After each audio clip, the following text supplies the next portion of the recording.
Welcome to the Skeptic Zone, the podcast from Australia for science and reason.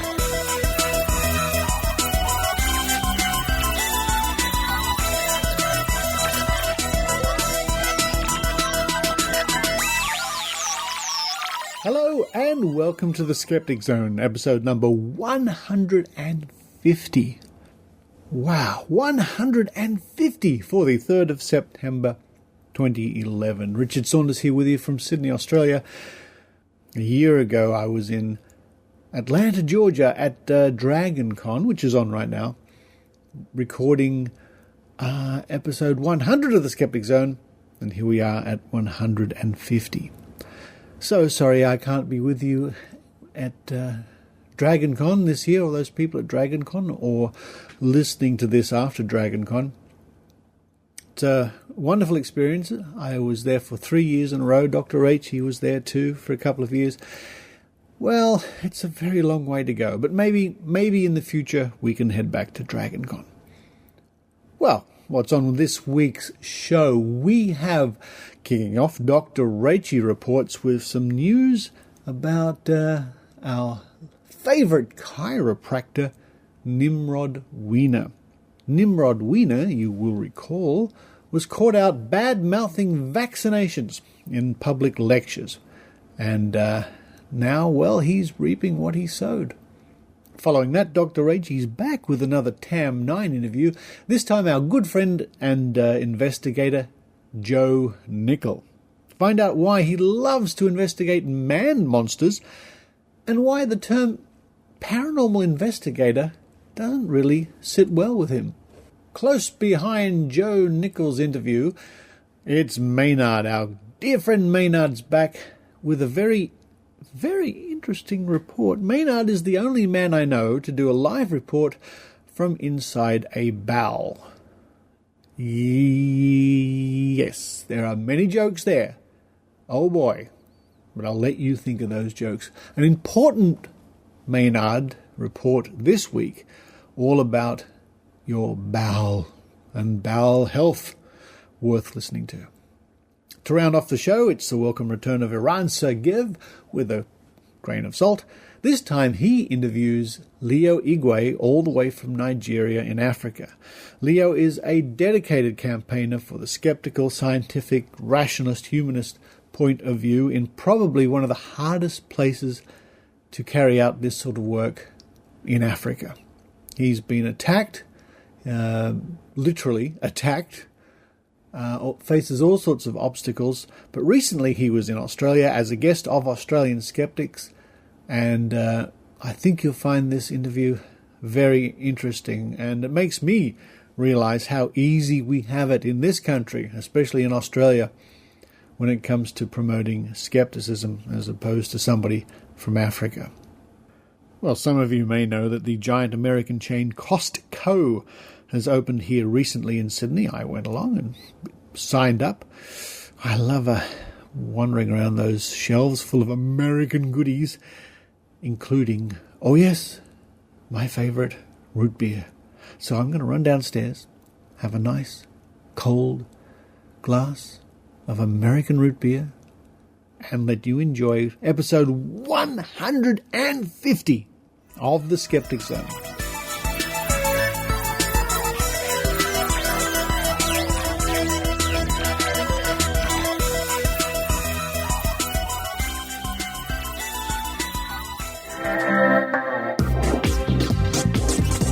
Now it's time for Dr. Rachie Reports with Dr. Rachel Dunlop. Hello listeners, and welcome to this short episode of Dr. Rachie Reports. Well, I thought I'd give you a quick update on what's been happening in Australia recently, because there's been a few smackdowns, particularly in the area of chiropractic. Some of you who follow my blog or follow me on Twitter may have heard of a chiropractor by the name of Nimrod Weiner, and yes, that is his name. Nimrod got himself into a bit of trouble recently because a journalist from Australian Doctor magazine went along to one of his seminars, which he gives free to the public every few months, about vaccination. I also went to this seminar back in December 2010, and I blogged about it back in December, and it's on my blog called The Wakefield in the Room. In fact, I've written about this several times since. So when this journalist from Australian Doctor heard about Nimrod Weiner, he asked me about his seminars and then he went along. Now what he did was he took notes and he also recorded the seminar, and then at the end of the lecture he went up and spoke to Mr. Weiner and asked him if he could put the audio up online. Mr. Weiner declined, but he agreed to be interviewed by the magazine. A few months later, after obtaining legal advice, Australian Doctor decided they would put the audio online anyway because they deemed it to be in the public interest. Now, this is for a couple of reasons. First of all, Nimrod Weiner is the Vice President of the Chiropractors Association of Australia New South Wales branch. He's also on the board of the Australian Spinal Research Foundation, which is a self-styled scientific research body, and he's on the executive board of the CAA New South Wales. After Australian Doctor posted the audio online, which was back in August, I received a call from a journalist from the Australian magazine who was interested in the anti-vaccination beliefs of chiropractors. This article eventually appeared in the Australian newspaper under the title Call to Probe Anti-Vax Rant, and it was basically about the misinformation that Nimrod Weiner was spreading in his seminars about the safety and efficacy of vaccines. Now, if you have a look at my blog, you'll see the sort of stuff he discusses, but for those of you who are familiar with the modus operandi of anti-vaxxers, it's the same stuff that you see trundled out every single time. You know the things. Vaccines have never been tested. Vaccines contain toxic ingredients. Vaccines contain mercury. Vaccines cause SIDS, autism, ADHD, all sorts of other diseases that have nothing to do with vaccination. And the kind of stuff that basically scares parents and young mums into not vaccinating their kids, and then we get the resurgence of vaccine-preventable diseases, as we've seen recently with such diseases as measles and especially whooping cough. So following the publication of this in the Australian magazine, there was an article on Radio National, which is obviously a national radio program, also covering the story. But the interesting thing was that none of these journalists could get Mr. Weiner to comment. And indeed, when they contacted the Chiropractors Association of Australia, they were referred to a PR company who simply said the CAA NSW does not have a position on vaccination and any comment from individual chiropractors is their own opinion. In the meantime, the journalist from Australian Doctor was in touch with me and asking me about whether anyone had actually ever made a complaint about Nimrod Weiner. This was because across several of the articles that he had written about Nimrod Weiner, some members of chiropractic professional bodies were calling for an investigation. However, they stated that they couldn't investigate Nimrod Weiner unless they had an official complaint. So I went back through my emails, of which I get many and some of which I miss, because I remembered that a few months earlier, a gentleman by the name of Dr. John Cunningham, who's a surgeon from Melbourne, had sent me a complaint he had made about Mr. Weiner. In fact, he had made a complaint to the Australian Health Practitioner Regulation Agency, or AHPRA, back in April this year. It was shortly after that he received notification that his complaint had been dismissed. In fact, the complaint had been passed on to the Chiropractic Council of New South Wales and they dismissed it in June, and they stated that the council considered that Dr. Weiner was entitled to put his opinion forward and that this was not in breach of the Code of Conduct. So, the journalist from Australian Doctor was dissatisfied with this response, and so he put together a series of questions which he then sent to the Chiropractic Council, pretty much asking them to explain themselves. Amongst these questions were things such as, did the council have any convincing scientific evidence that mass inoculations had never contributed to eliminating childhood diseases? And if so, could they present that information to the journalist? Also, he asked if the council believes it to be true that when children get vaccinated, they're injected with some of the most lethal poisons known to man, including things like mercury, aluminium, formaldehyde, phenol, ant killer, monkey, cow, pig, chicken, sheep, dog tissue, fetal tissue, you know the canards that normally come.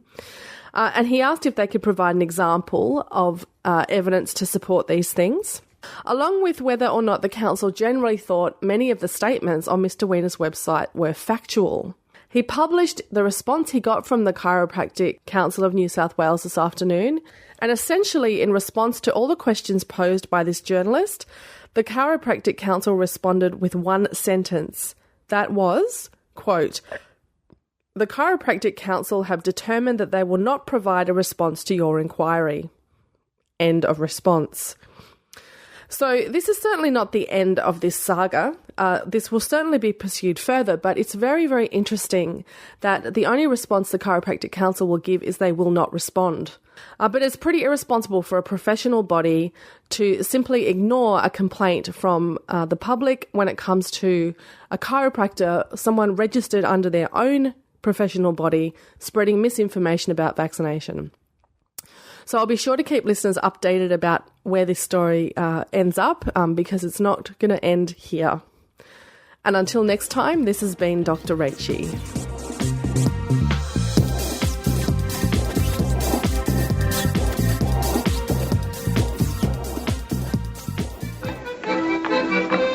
Hallo aan alle Nederlandse luisteraars. Op dit moment bent u aan het luisteren naar de Skeptic Zone voor wetenschap en kritisch nadenken. Voor meer informatie ga naar www.skepticzone.tv.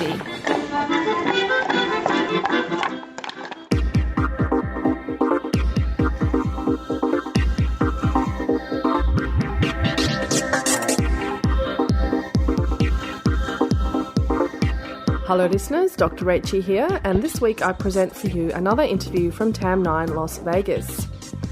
This week I'm speaking to Joe Nickel, who, similarly to Ben Radford, who was on the Skeptic Zone last week, does investigations into the paranormal and in particular monsters. And also, like Ben, Joe uses his background in private investigation to go out and actually look for these monsters, so he's had lots of really interesting adventures. This week we talk about his latest book, but Joe is a prolific author and has published many, many books, which you'll find on his website. So here we are from TAM9 with Joe Nickel. Well, let's talk about you. Oh. Is that okay? As an old carny once told me, leaning back in his trailer at a carnival, and he said, "So let's talk about my favorite subject." Me. It was delightfully honest, and he was in his element. Well, hello, Joe Nickel, and welcome to the Skeptic Zone. Pleasure to be with you again. Thank you for taking the time to speak to us here at TAM9. Always a great event, and always great to see you. Thank you. Well, I want to talk to you about your book. Yes, which book is that? I've written which so one? many. That's true, yeah. I have new ones, I guess. Yeah, well, the Tracking the Man-Beast, Sasquatch, Vampires, Zombies, and More. Yes, it's the more that gets scarier. Yeah. But that is the new one, and if I may say, it was fun to write. One reviewer said it was fun. It got has gotten very, very good reviews. Yeah. I'm pleased that it has, with one exception, and that was from Bigfoot Times, and I'm not surprised. Really? I'm not surprised. The guy sort of wagged his finger in the review and said, "Make no mistake, Nickel is both a skeptic and a debunker." Right. And I think he couldn't have read all of the introduction to the book and reached that conclusion, but he did. This happens to me a lot. They're so sure that I must be a debunker that they only have to glance at my book or something, and they just confirms with, obviously I'm skeptical about something, and so I must be closed-minded. Right. And they ignore the fact that we went to the Pacific Northwest and stayed in a cabin, and we walked for miles back in the bush, and we looked at, for Bigfoot, and we gave him, every opportunity. No, that doesn't count because you really didn't believe enough. But because you are a paranormal investigator extraordinaire, I mean, you've been doing this for a very long time. Thanks for that adjective. But, I used to use the term paranormal investigator, and I used it early in my career as much as anybody. I didn't coin the term, but I had been a detective, and that word investigator was almost sacred to me. It was like, that's the best thing you could be as an investigator. Not a debunker, but an actual investigator, because I'd been a real detective with the world's oldest and largest private detective agency and serious investigator. And I loved that term. I thought it was an honor to be a private investigator or a paranormal investigator, any kind of investigator, historical investigator. Yes. But then people started all over the place started calling themselves paranormal investigators, and what they meant was they were silly ghost hunters. Yeah.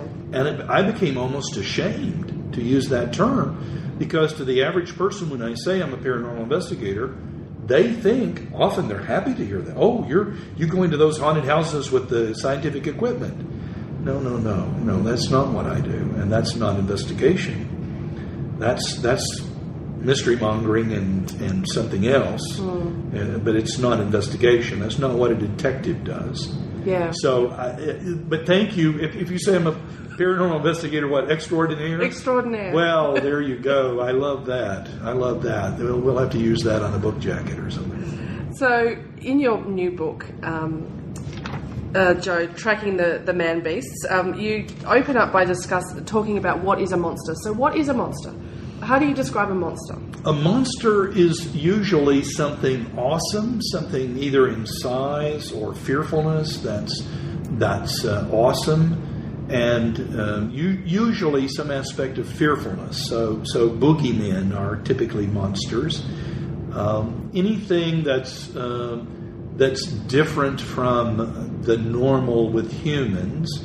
In an earlier time, humans who were different, human oddities, that the carnies used to inappropriately call freaks, would be considered monstrosities. So Siamese twins, or even giants or dwarfs, even dwarfs would be called monsters. Giants at least are large, so they got a double whammy there.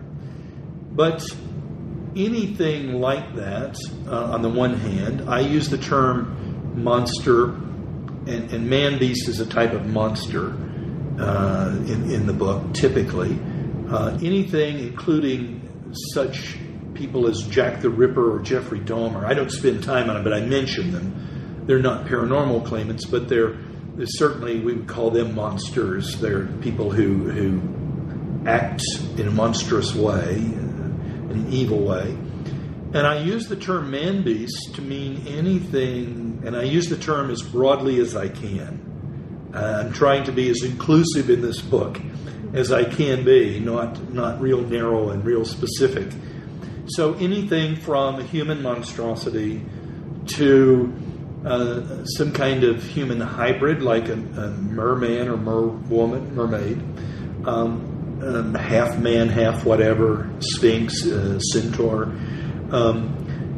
or some kind of hybrid or pre-human or advanced human. So I see Bigfoot as sort of our stupid cousin from the past, a throwback who's maybe the very symbol of the endangered species, the extraterrestrial of the humanoid type. There are different types of extraterrestrials, but the one that's won out, the popular one that's in all the toy stores, is the humanoid, the little big-eyed, big-headed humanoid. And that's a futuristic version of us, come back in time to save the planet Earth. And I guess vampires are us with an attitude.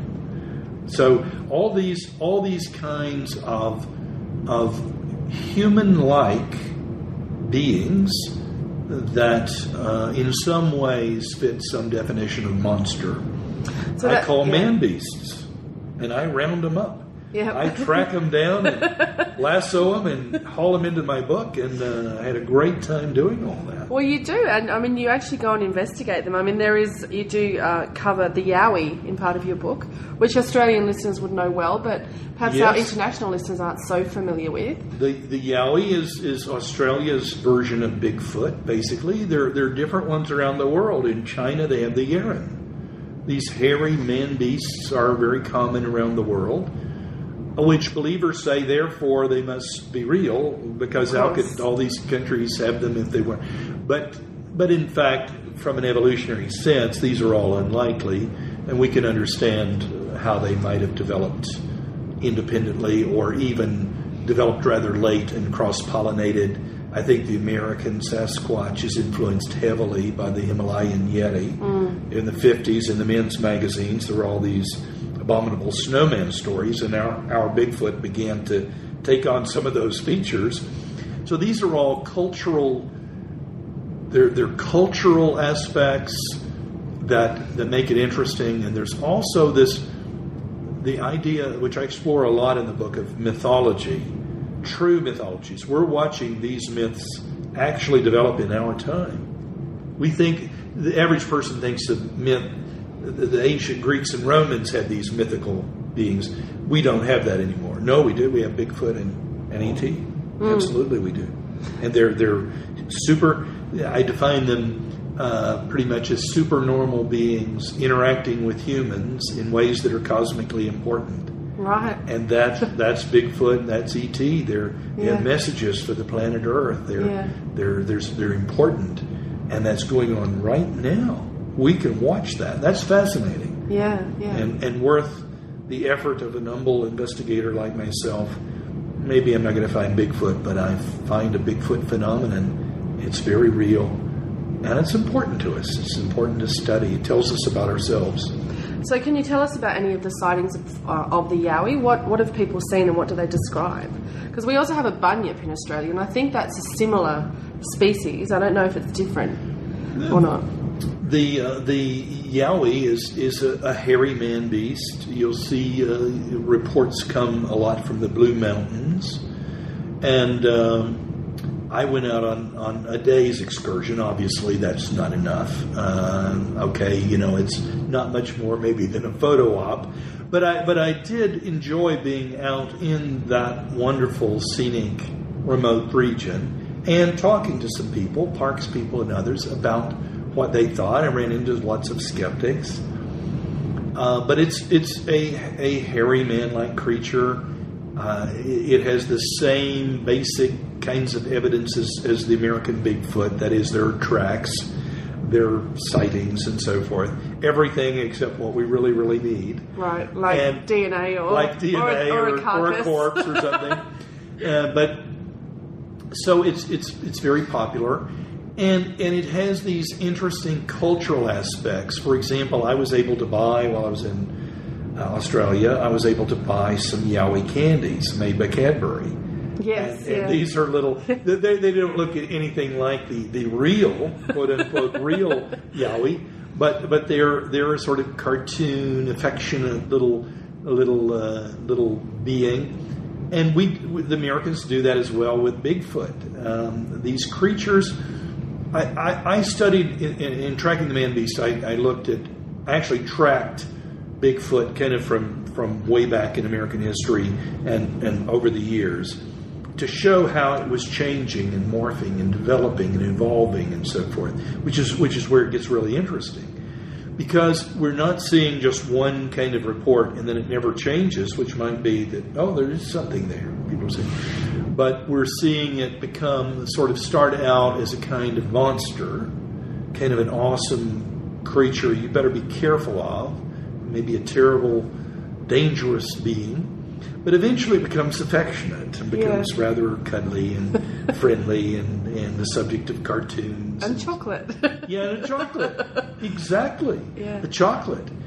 And I hope it's good chocolate. Mine were wrapped in foil, which had a lot of the colorful stuff, kind of a colorful foil, and I saved them. They're probably inedible now, but I still have my Yowies. And there was a whole family of different types and so forth. But apparently Cadbury just invented this type of Yowie, but they're playing off on mythical beings. And who's to say that those Cadbury Yowies are less real than the real Yowie? Yeah. Who's to say that? Not me. I'm interested in, you said you were in the Blue Mountains. When you spoke to people up there, did they mention anything about the Penrith panther? Have you heard about apparently the panther that roams around the Blue Mountains area? I did not. I was not there long enough to really look at all the things. The only other thing in all of Australia that I looked at, I traveled then along the shipwreck coast to Warrnambool. I was in the haunted Melbourne jail. We looked along the shipwreck coast. We followed the legend of the mahogany ship, which is a great legend of a shipwreck whose ruins sort of appear and then get covered over in sand again or something. And it's quite a wonderful story. The only other cryptid, to use the term cryptozoologists use for an unknown or hidden animal, was the thylacine. Tasmanian tiger. The Tasmanian tiger. which is was a very real creature, no question about it. And I made it a point to see an actual one, stuffed one. But as far as I could tell, the real McCoy, and I am convinced that the real one existed. The question is, how to explain the sightings today? I did not look deeply into that. A lot of my travelogues, which are investigatory, I love when I go to particularly any exotic place. And let me define exotic. It means outside Buffalo, New York. When I go to any exotic place, and Australia is certainly then, by that definition, very exotic. I'm obviously not going to be there long enough to really look into things, and the locals are going to be doing the heavy lifting. But I'm trying to bring back to my readership in Skeptical Inquirer, which otherwise might just become sort of an American magazine, and we are an international movement. And so when I go to Europe or South America or whatever, I'm saying, well, what are some interesting mysteries there?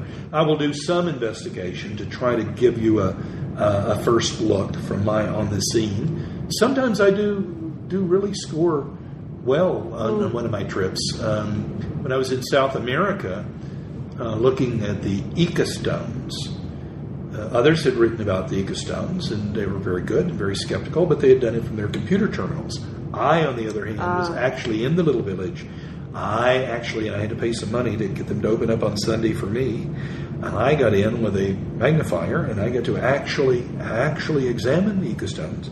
And I can say to you with authority that those stones had genuine patina of age. They were genuine old rocks, but the wonderful carvings on them of dinosaurs and things existing with man had no patina in the scratches, in the gouges, and I can say that, having examined it with a powerful magnification, and so, well. What are the claims around the Ica stones, Joe? The Ica stones were, as opposed to Inca, this is Ica, Ica stones, a little village of Ica. And this medical doctor got fascinated with these, and the locals were bringing them to him, and he was paying for them. And of course, we can now see pretty much they spotted him as an endless source of money. They saw him coming a mile away. They saw him coming. That's right. And these were presumably ancient carvings of sort of archaeological finds that could be found out in creek banks or somewhere where they were finding these.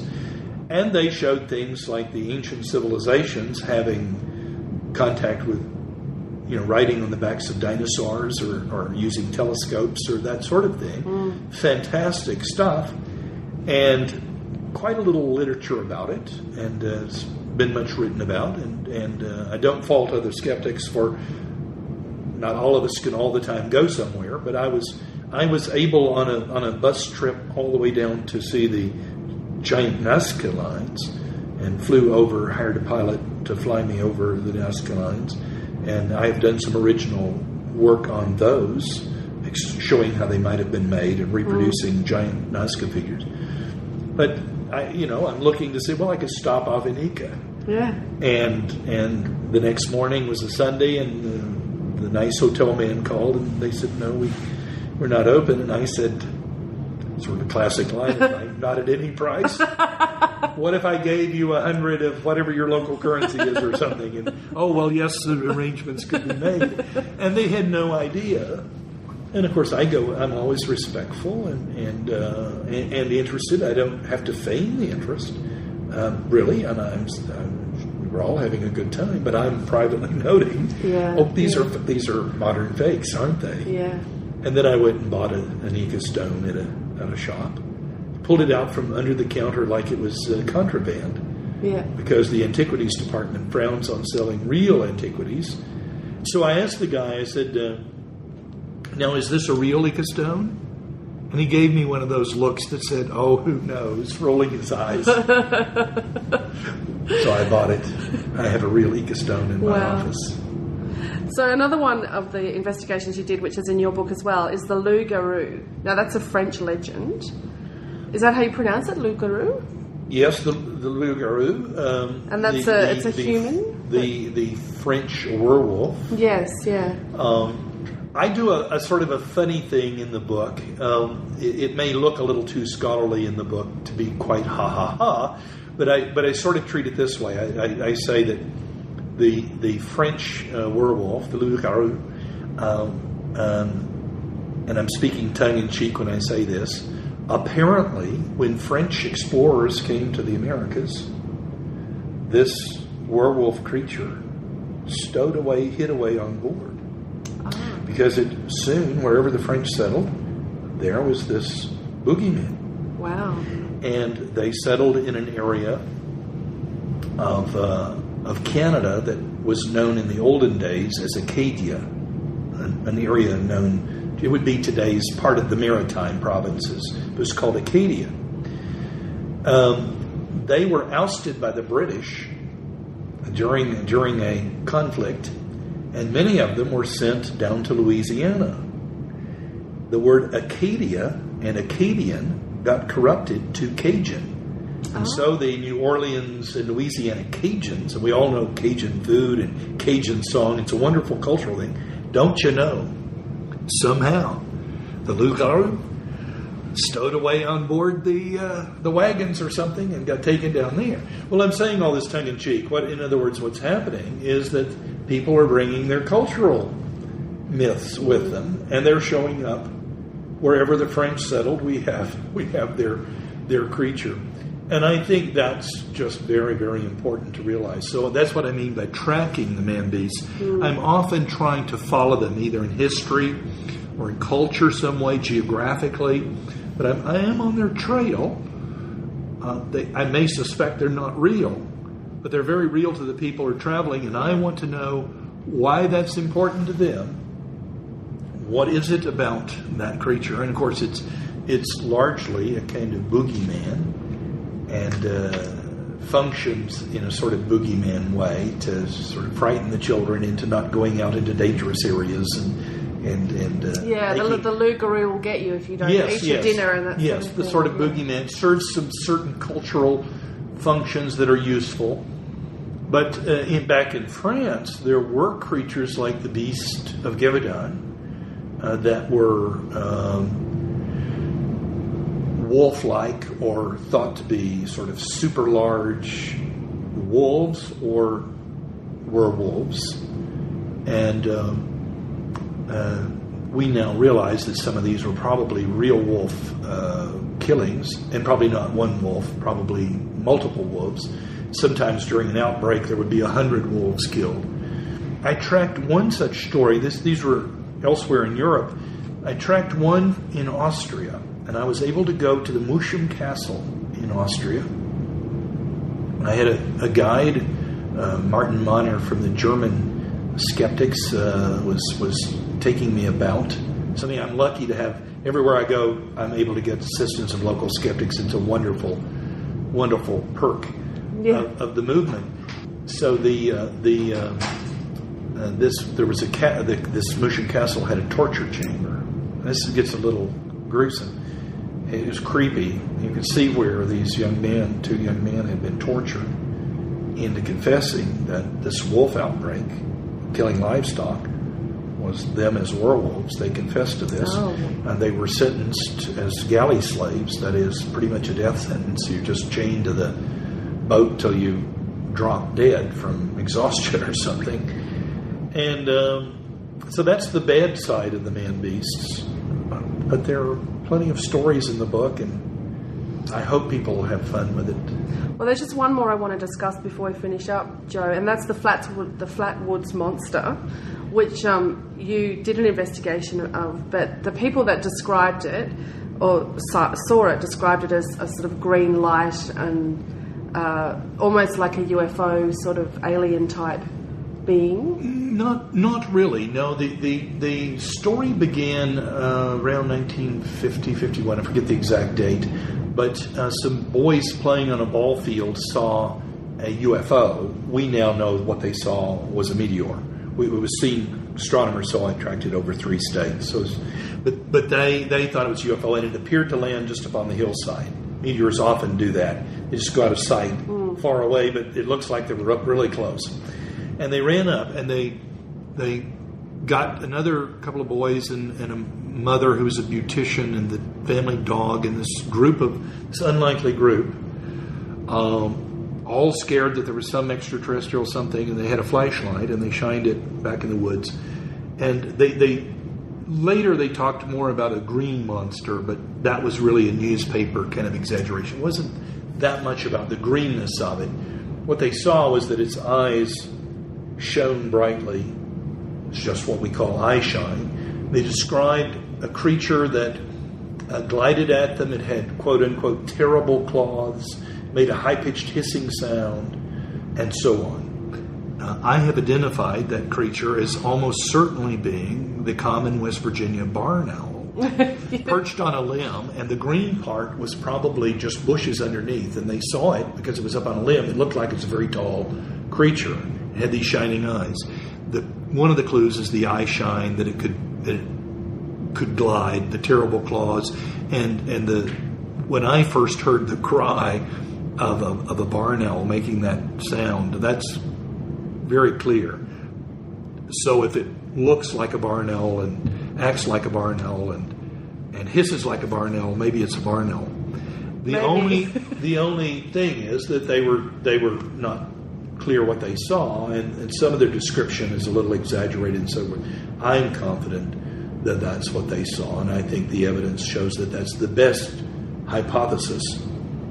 And but the believers on the other side joke about me postulating the hitherto unknown species of giant owl and so forth.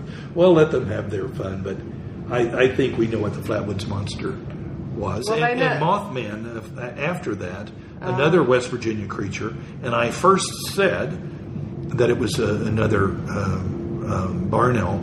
I later went, and let this be a lesson to me and others, nothing like going on site. When I got actual time, I made it a point to go there, and I found, no, it's probably a barred owl.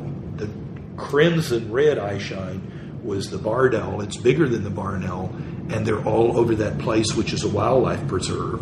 And so I postulate now that Mothman was a barred owl, also misjudged as to size, because it was nighttime and they saw it briefly and it frightened them and they misjudged the distance and so forth. So the Green Man Festival that happens in West Virginia now is really a celebration of a barn owl, not... Well, I think so. I think so. They don't invite me to that festival. They don't? Although there's for a long time, I'm sure it still would be, I hope it'd still be the case, a senior citizen in Flatwoods. I used to be able to, and did occasionally, I often came down through that way to visit relatives, and I could just stop in for a sandwich. And had the best time because he was a skeptic on the story. I'd put him in my book and so forth. And so there, not everyone in Flatwoods is hostile to me. Well, the book is called Tracking the Man Beasts. And where can our listeners find out more about all the other work that you're doing, Joe? Because this is a very small part of your large bibliography. There is my website, joenickel.com, and all of my books are on there. All of my books are still in print, all my serious books, and you can click on them and it'll take you to a publisher or Amazon or someone. And of course the CSI website, psychop.org, is a place to find a lot of my articles and the like, which I don't put on my website. And I have a blog and I have a Facebook page. People are astonished because they know I'm a Luddite and I don't have computers, but I fortunately have people who help me with these things, and I'm very fortunate to be able to indulge some of my interests and to have help in this great skeptical movement that we have. Well, thanks so much for talking to us today, Joe, and enjoy the rest of TAM 9. Thank you much.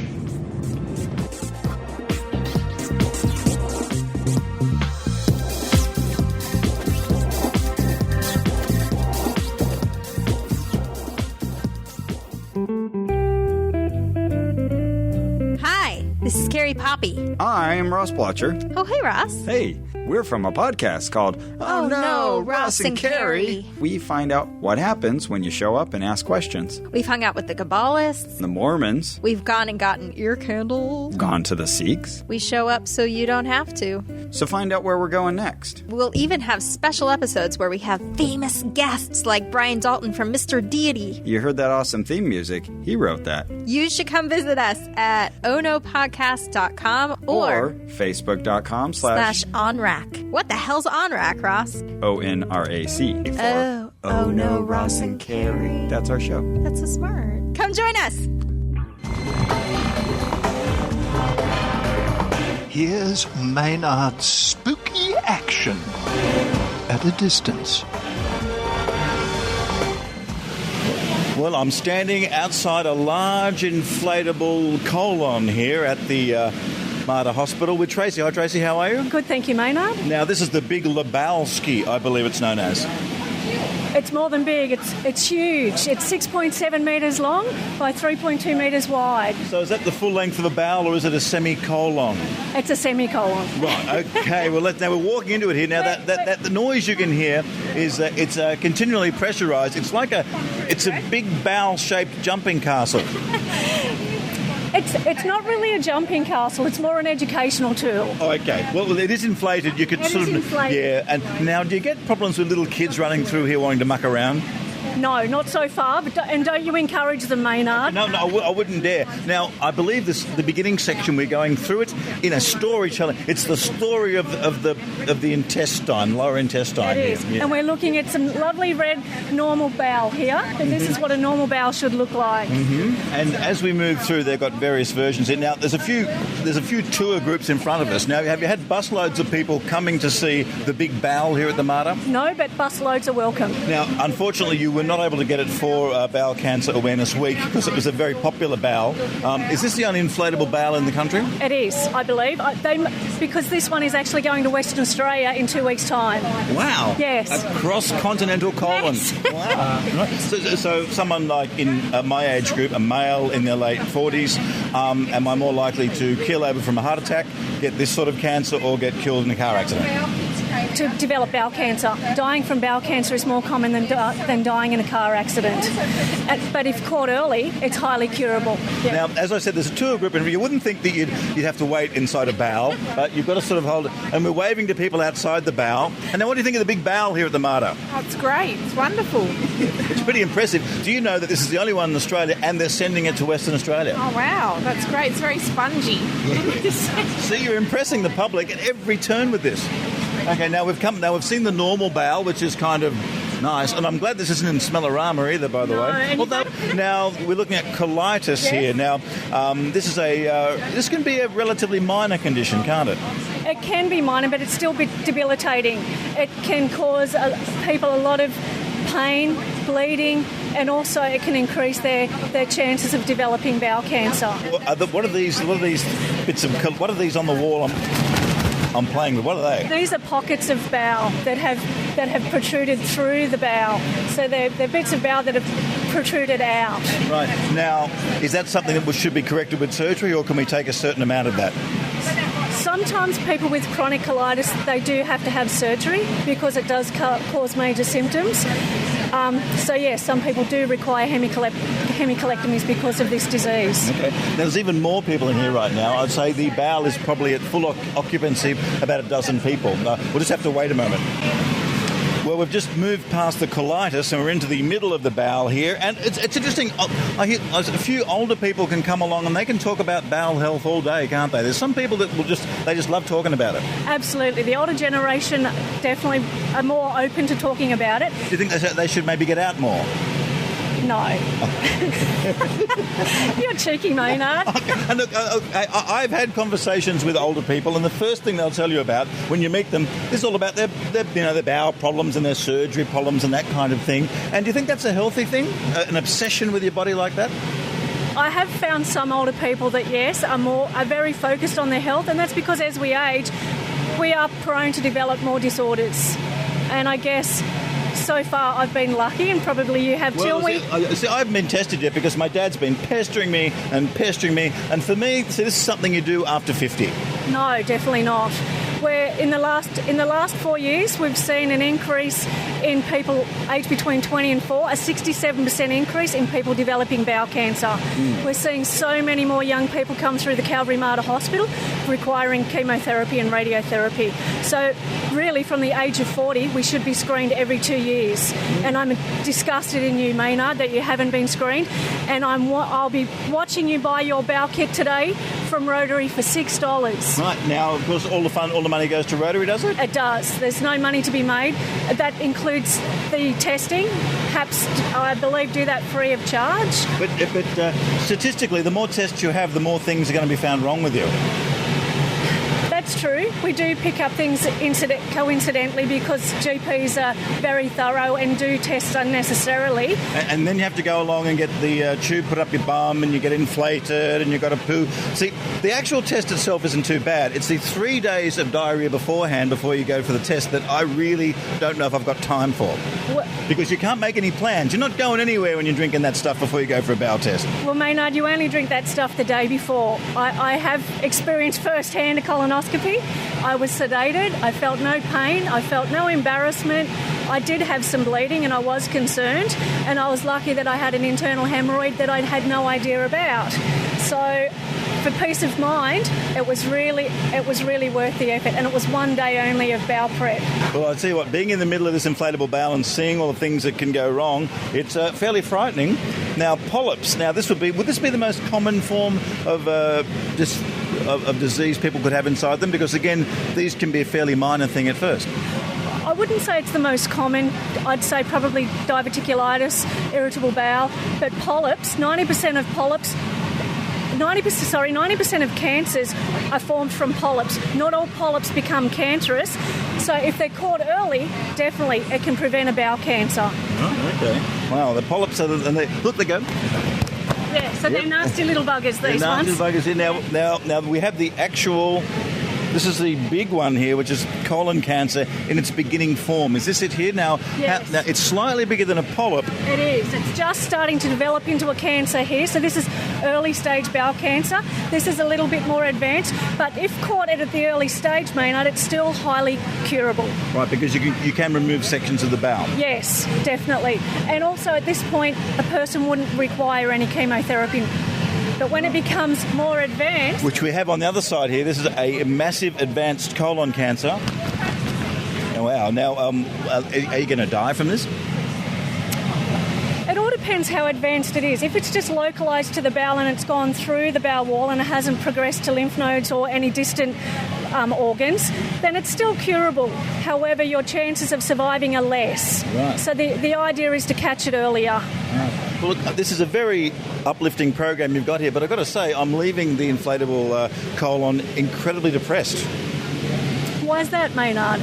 Well, I just look at that and go, well, there's no future, there's no hope for me, really, basically. It's very depressing. Whenever I go to anything, I think, oh, right, I'm going to get that and die. And basically, that's the way I'm thinking after I've been through there. It's not very uplifting. It's a great health initiative, but personally, it's really depressing.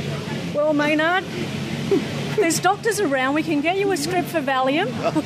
We can also get you a bowel screening kit today so that you can be tested and reassured that you'll never develop this insidious disease. Oh, yeah, but can you say the same thing about stroke, car accident, heart attack, or any other form of cancer? No, I can't, but I can send you to a therapist. Yeah, I think it's psychological. I think I'm in the wrong wing here. But we're encouraging people to come along here and get excited about this. Even though it doesn't seem like it's a thing you can get excited about, you can leave here and get yourself a test just from this desk over here. Absolutely. And that's what we're here for, promoting bowel cancer awareness. We're not trying to frighten people, we're trying to... And again, look, there's older people in there having a great discussion about their bowel. And that's what we're here for. We're here to promote discussion. Yeah. Well, look, that's quite... Again, it's full. Any time you walk past the giant bowel here in the Mater, you'll find there's at least 12 people in there. It's one of the most exciting things that's happened for the Calvary Mater Hospital. We've got Big Dog coming along tomorrow. So Big Dog's going to be inside the colon? He will be. I hope that he fits. Wow, that's great. See if you can get the Mines Wombat as well to come along, because he's a kind of cool figure too. I like him. This is a takeaway message for people then, Tracy. From the age of 40, you should be screened every 2 years. If you have symptoms longer than 5 weeks of alternating bowel habits, please see your GP and please be screened for bowel cancer.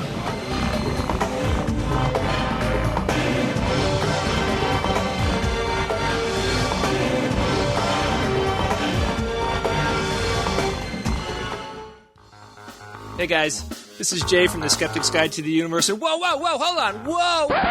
Everybody knows I'm the only reason to listen to the freaking show, right? I mean, if it was up to me, the show would start with this.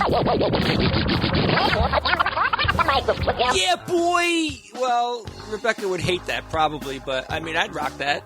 Listen to our show and you can learn about cool stuff like a technological singularity, which is someday when technology progresses so fast that it would make the Industrial Revolution look like a kid's science project. Anyway, come check us out at www.theskepticsguide.org and get your science on!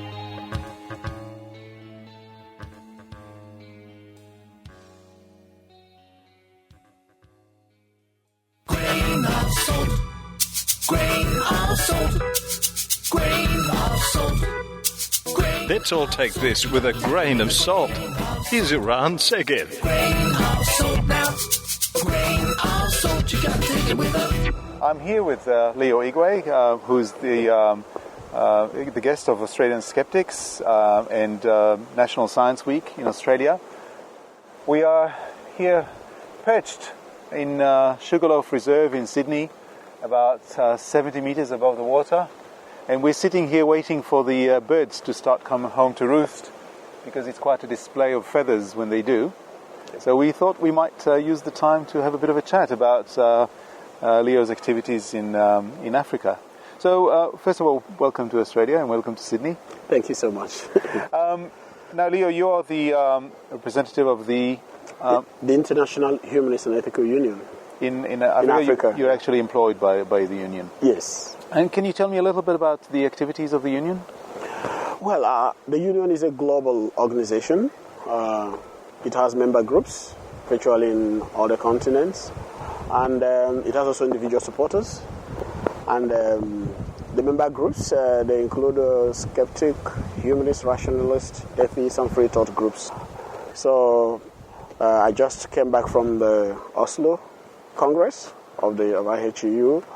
And just like at every other Congress, it was also an opportunity to get humanists from around the world to understand the struggles, the challenges we are facing in Africa and around the globe. Now, you've been writing for the Skeptic magazine, the Australian Skeptic magazine, for several years. And one thing I noticed in your articles is that it looks like Africa has its own very unique challenges in terms of the values of humanism and critical thinking. Could you describe some of these challenges?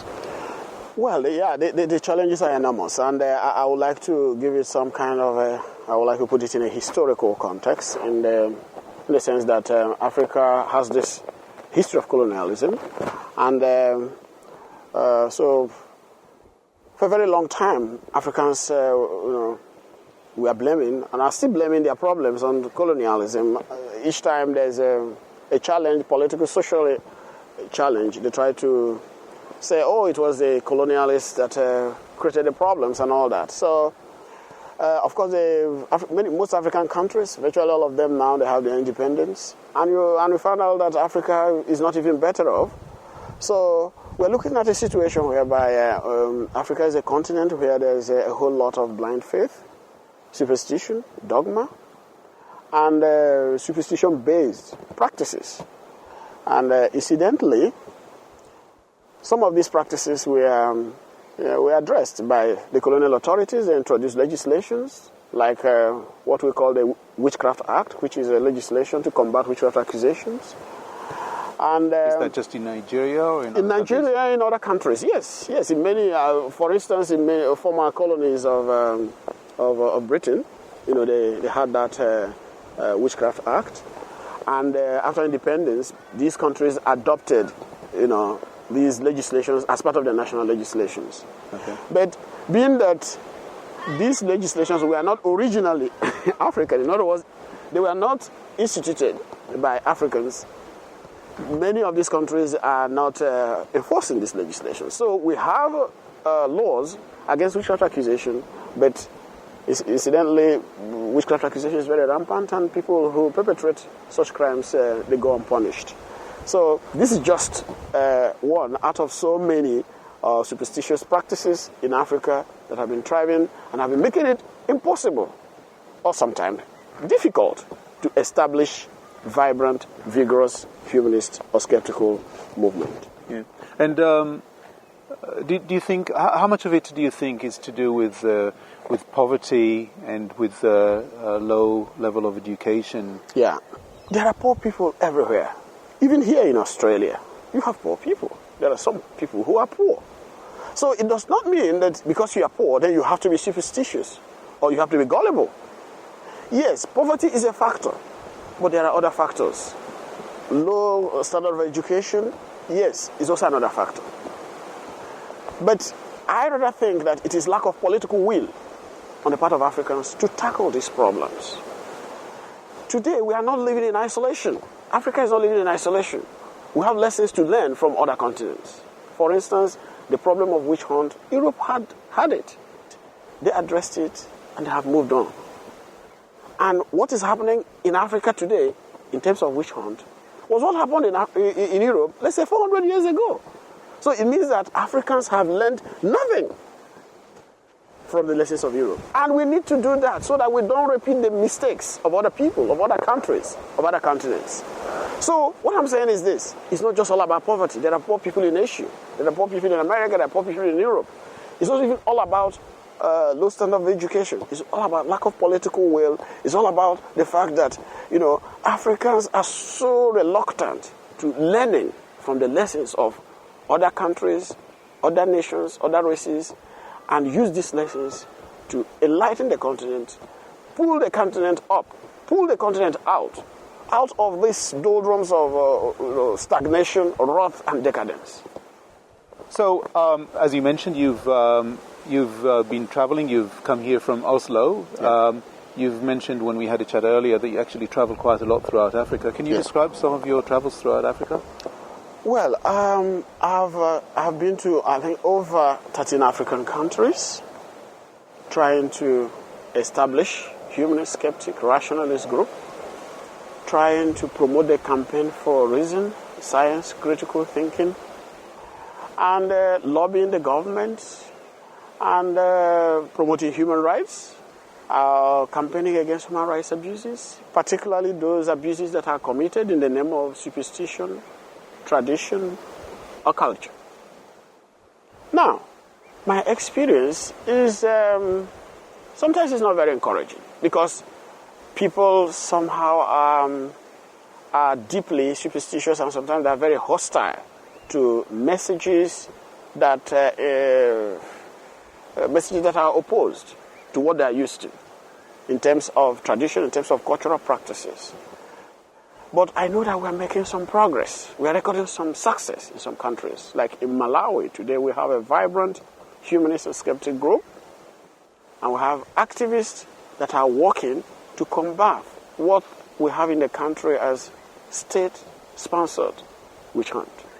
A situation where state institutions are collaborating with some mobs and some very dogmatic and superstitious elements to incarcerate, put in jail women alleged to be witches or wizards.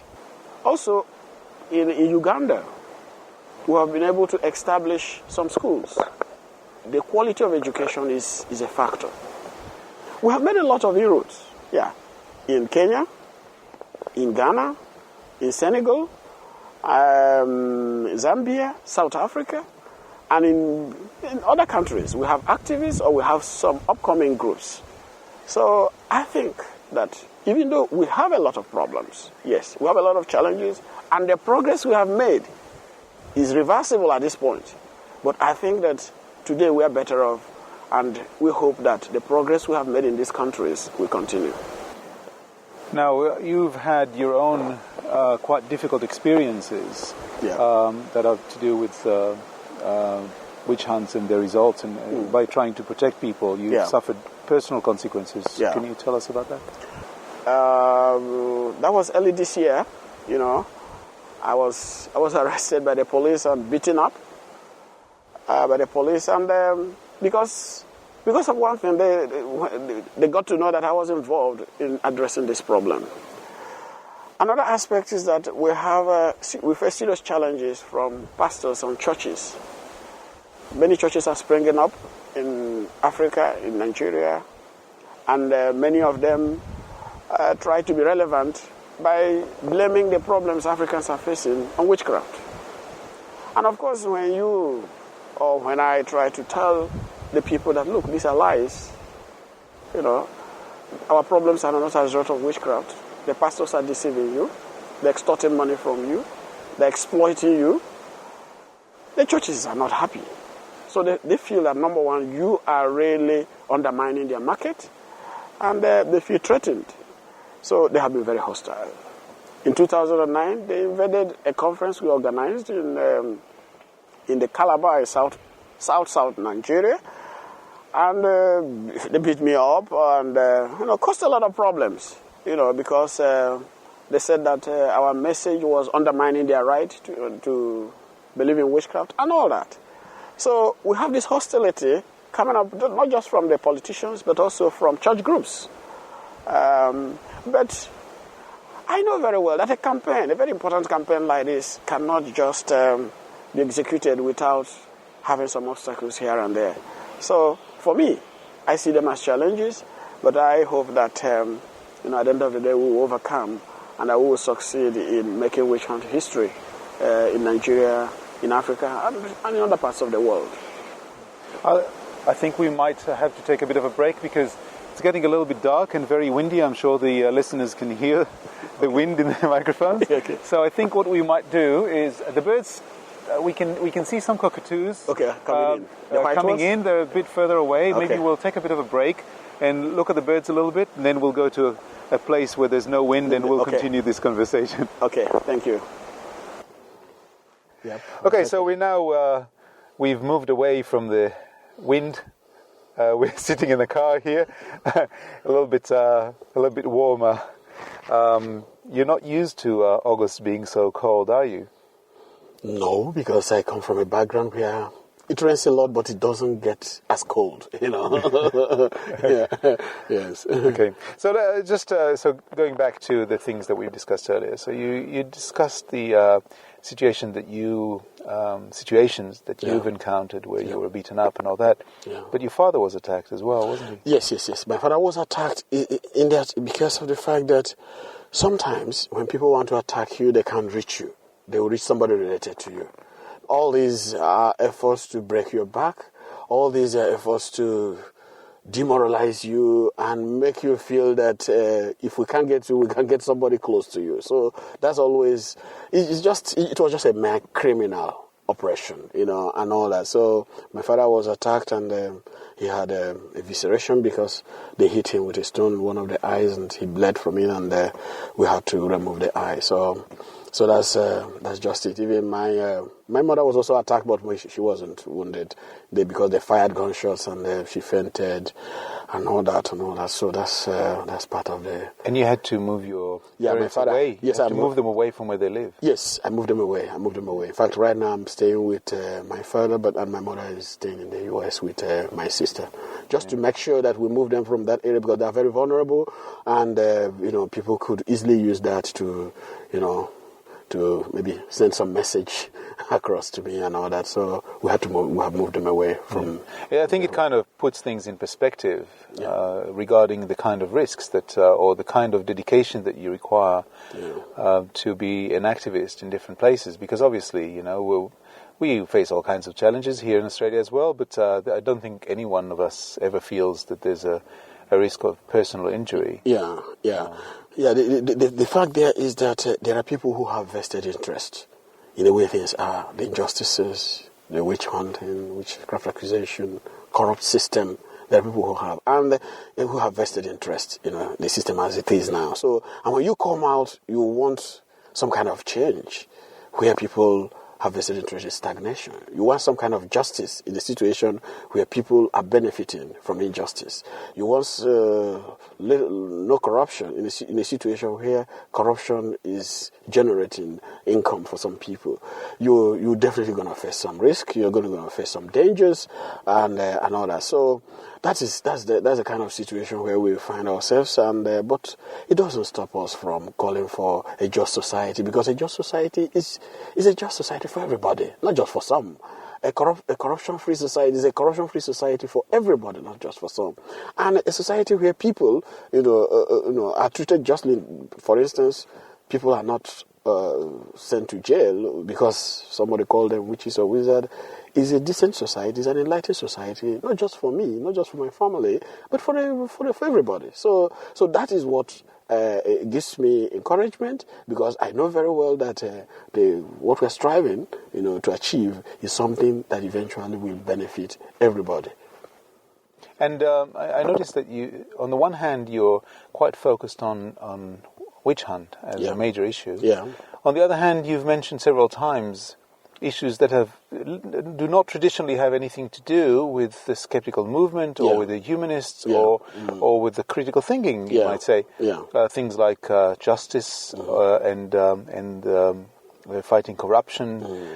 What would you say is for you the most important thing, the most important goal, perhaps, that you're fighting for?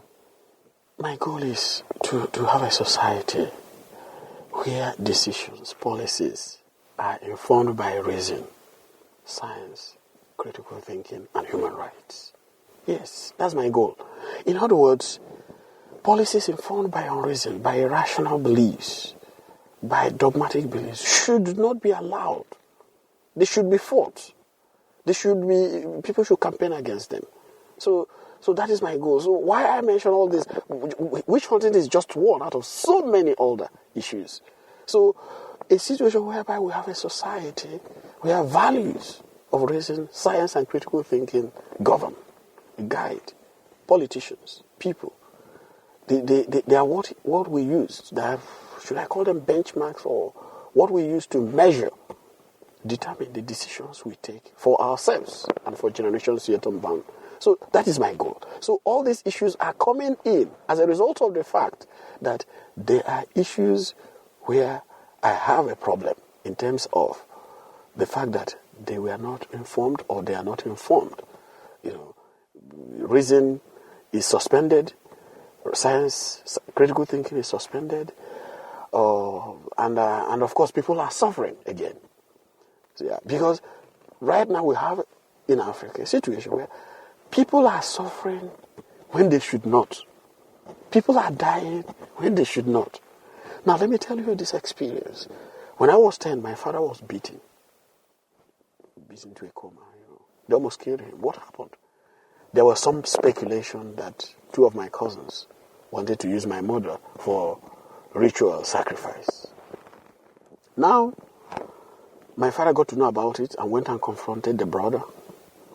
And the brother now went and informed the two sons. And the two sons now came back home. And one early morning, they came to our house. And they insisted that my father must tell them who informed him that they wanted to use my mother for ritual sacrifice. My father bluntly refused that he would not inform them. They attacked him immediately and beat him into a coma. This one happened when I was 10, so many years ago. And I was asking, what's the problem? Nobody could tell me exactly why they could inflict such injury on him, And only they later told me that it had to do with rumors that they wanted to use my mother for ritual sacrifice and all that. And there are so many cases like that in my country, Nigeria, where you see families fighting as a result of suspicion based on the occultic beliefs, superstitious beliefs and all that. So that is it. And I can't live in such a society. And I know very well we're better off with reason and critical thinking.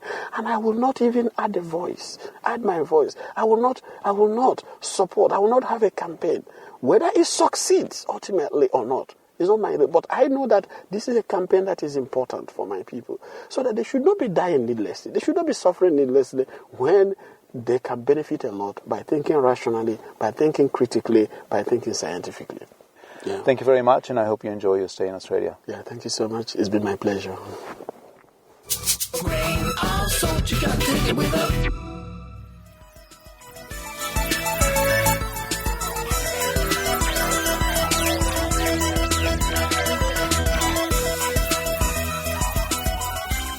Thank you for listening to episode number 150 of The Skeptic Zone, our 3rd anniversary. Wow. I'll let you celebrate that by yourselves, all in private. I hope, oh dear friends, I really do hope we can have a think tank soon. It's been far too long since we've had a think tank. Again, all I can say is people are busy and it's a little bit hard to get everybody together, but we'll aim for that. Don't forget, coming up next month is Skeptic Camp in Melbourne, and we certainly will be giving you more information about that as it gets closer. Now, I must mention to you that in the past few days I did visit the wonderful city of Melbourne. Now, people listening in Melbourne, please don't let me hear you complain about your public transport. It's wonderful. It's brilliant. I love the trams, the buses, the trains. It works. It's great. I love the trams especially. Anyway, in Melbourne, I visited McKinnon Secondary College and had a wonderful time speaking to about 65 or so students during the lunch hour.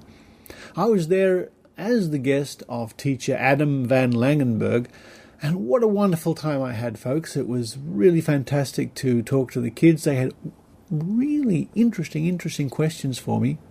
And I rounded off my presentation to them, where I bent some spoons and did some water divining and all that sort of stuff, with the talk Welcome to Science by our dear friend Dr. Phil Plait.